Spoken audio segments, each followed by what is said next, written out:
And it's time for another announcement. Yep, this is the announcement of my next championship, which is going to be the big one.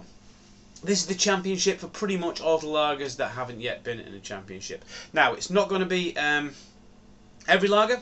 Some lagers haven't been in a championship but are too good to put in this one. This one is going to be the standard lager championship. So anything that I consider to be a standard supermarket lager, I've mentioned a while ago that I want to do a championship for those, but I thought I'd warm up with these smaller ones until we do this big one. So I've basically spent a while just deciding what beers are going to be in it. The beers that can't be too expensive, beers that I wouldn't consider good enough to be in the premium super lager championship, which was the first one, but there are a couple that are almost treading that border, but I don't think they're that amazing, so I've kept them in. Beers that were too good to be in the cheap lager championship, and certainly beers like, well, just again to give it an example, Dab is not in it because that's just too good, but there will be a championship for that as well, so stay tuned. After this one there is going to be another championship which Dab's going to be in, and there's going to be a couple of other beers in there as well which haven't had a chance.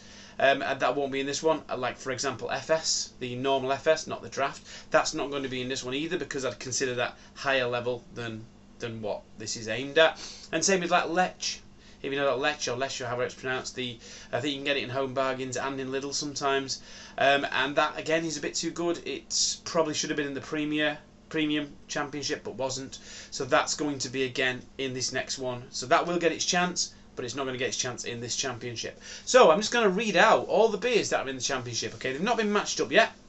So, and I've got them here in front of me, so I'll be looking down while I'm reading them out. But we'll also pop them on the screen for you in groups of 5. Am I doing? Or am I groups of 8? There's 38 beers altogether. So we're going to do them. We'll put them on the screen in groups of 5. Why not? So first of all, the first group of 5, and again, this is not the draw. This is just me just listing them when they came to me. So we've got the Rheinbacher, the Steinhauser, the Grande, the San Marco and the Saint Etienne. So I was starting with Aldi and Lidl there, so I think most of these are Aldi. The Rheinbacher, Steinhauser, Grande, they're all Aldi. San Marco is Aldi, Saint Etienne is Aldi as well. Yeah, so that's all 5 Aldi ones. Obviously they're not going to be up against each other. That's just because that's the route my brain took when I was trying to just put all these beers down onto paper. The next set of 5 is going to be Perlenbacher, Holsten Pils, Stella, Heineken and Birra Moretti. So this is the kind of beers we're talking here.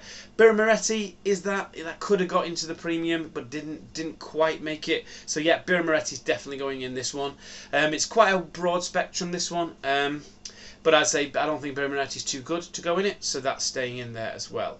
Okay, over to the next group of 5. So we've got Budweiser, Feldschlossen, Champenoils, if that's how you pronounce it, Corona and Sol. So they're going to be in that one now. That's the next set of 5.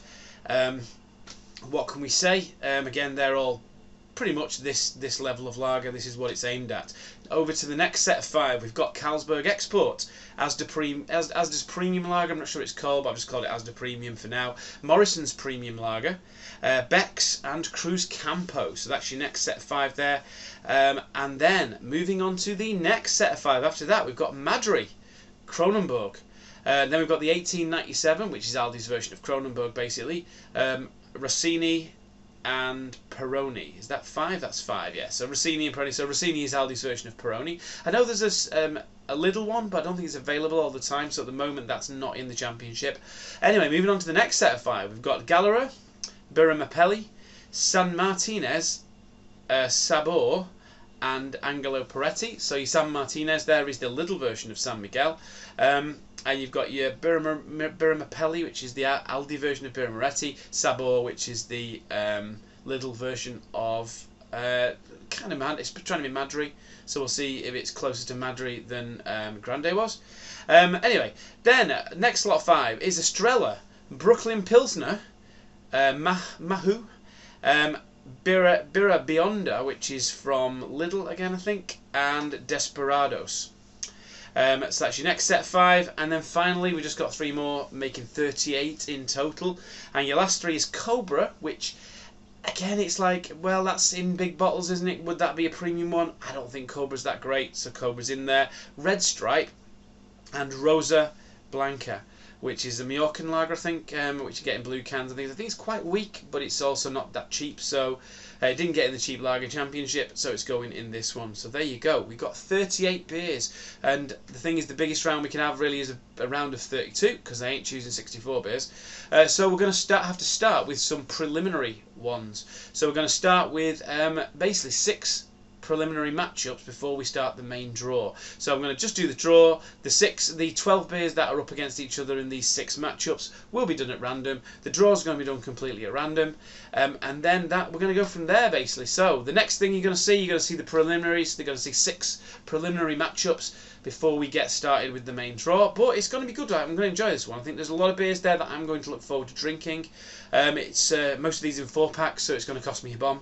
But to be honest, the ones that I've left over, I'm going to enjoy drinking for most of these. I think if I can get them in bottle, I might get them in bottle. I'm not sure. It depends how I think they'll do, or I might just get them all in 4-packs or in cans and keep it the same. Not quite sure how I'm going to do it yet, but we will see. Anyway, there we go. So that is the next tournament that is going to happen pretty soon. I say the preliminaries is the first thing that's going to happen. It's going to take a while, this one. I'm not going to be rushing out and doing loads and loads of videos of this and buying loads and loads of beers. I'm just going to do it just over the summer. So over the summer, this is going to be my next project. It's, as I say, big taste test, big tournament. What is the best standard lager out there? If you want to pay a little bit more than your Carling and your Carlsberg, you know, but you don't want to be getting your, you know, £3 for £6 in that premium range, then what is the best you can get? And we'll have a look at what price points they all are and things like that, and see what kind of values they are, because some of these are a lot dearer than others. So there you go. That's all there is to it. I hope you join me for it. And until then, have a good one.